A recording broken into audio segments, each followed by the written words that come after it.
Shalom Bapak Ibu Saudara yang dikasihi Tuhan. Syukur bagi Dia yang telah memberikan kesempatan kepada kita untuk hidup di hari yang baru ini. Tuhan begitu baik bagi kita.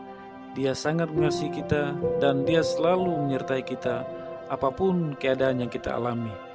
Luangkanlah waktu sejenak bersama Tuhan melalui renungan di saat ini. Sebelum kita membaca dan merenungkan firman Tuhan, marilah kita berdoa. Bapa kami yang di sorga, kami bersyukur atas kebaikan-Mu yang nyata dalam hidup kami.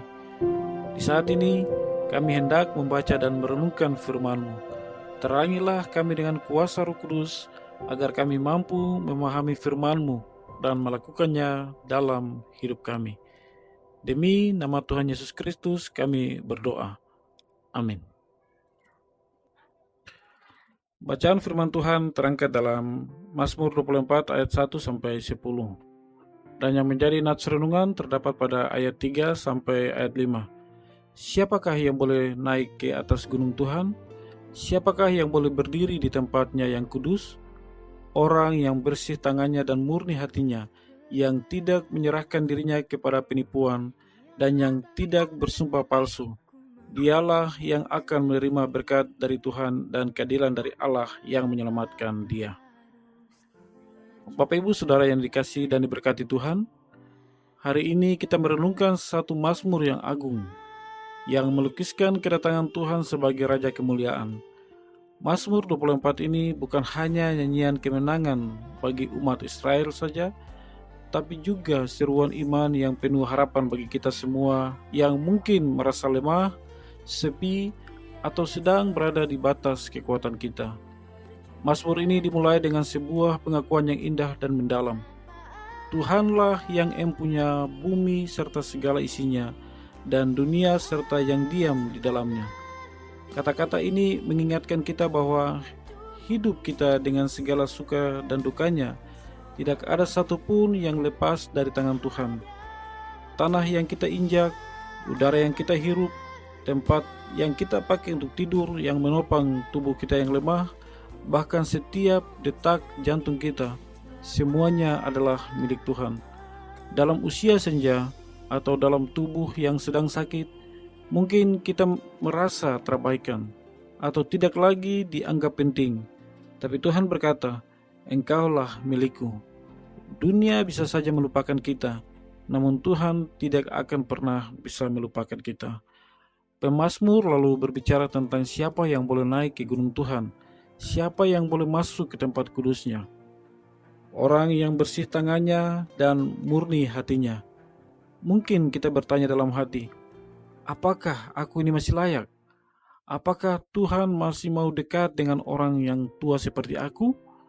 Apakah Tuhan masih mau dekat dengan orang yang sakit seperti aku?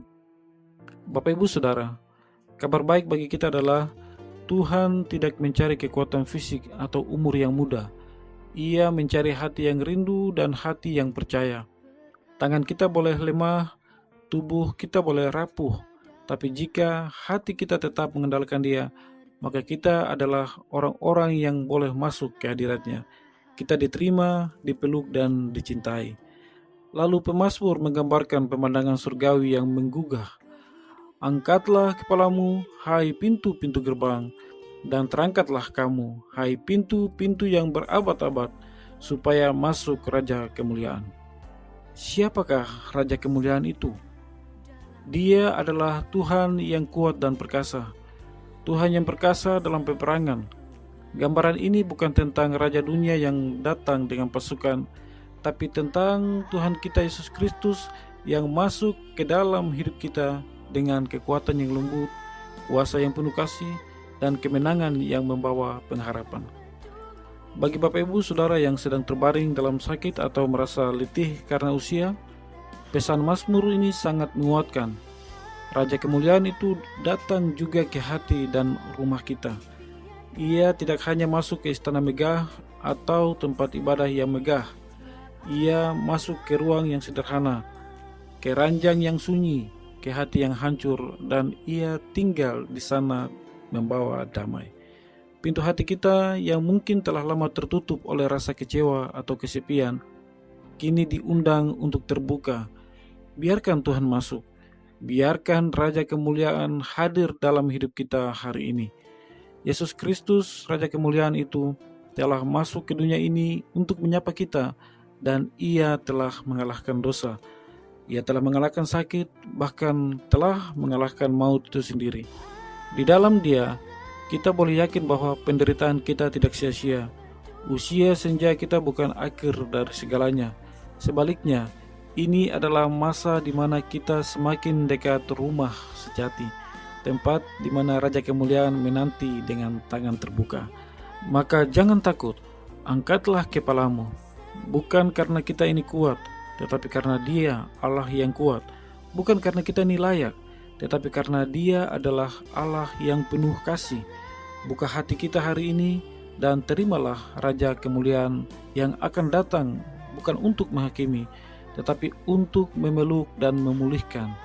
Dalam keheningan malam, dalam rasa sakit yang menusuk, dalam kesendirian yang mungkin terasa berat, ingatlah, Raja Kemuliaan itu menyertai. Ia berkata, "Aku tidak akan meninggalkan engkau." Tuhan menolong kita. Amin. Kiranya renungan firman Tuhan di hari ini menjadi berkat bagi kita semua yang mendengar. Marilah kita menghadap Tuhan di dalam doa. Tuhan Yesus yang baik, kami sungguh bersyukur atas kebenaran firman-Mu di hari ini. Berkatilah kami yang dalam kelemahan tubuh karena sakit, yang dalam usia lanjut, maupun kami yang dalam berbagai macam pergumulan. Biarlah kasih karunia Tuhan Yesus Kristus dan kasih Allah akan senantiasa melimpah dalam kehidupan kami, mulai dari saat ini, terus kekal sampai selama-lamanya. Amin. Bapak Ibu Saudara yang dikasihi Tuhan, sampai jumpa lagi dalam renungan berikutnya. Tuhan Yesus memberkati. Shalom.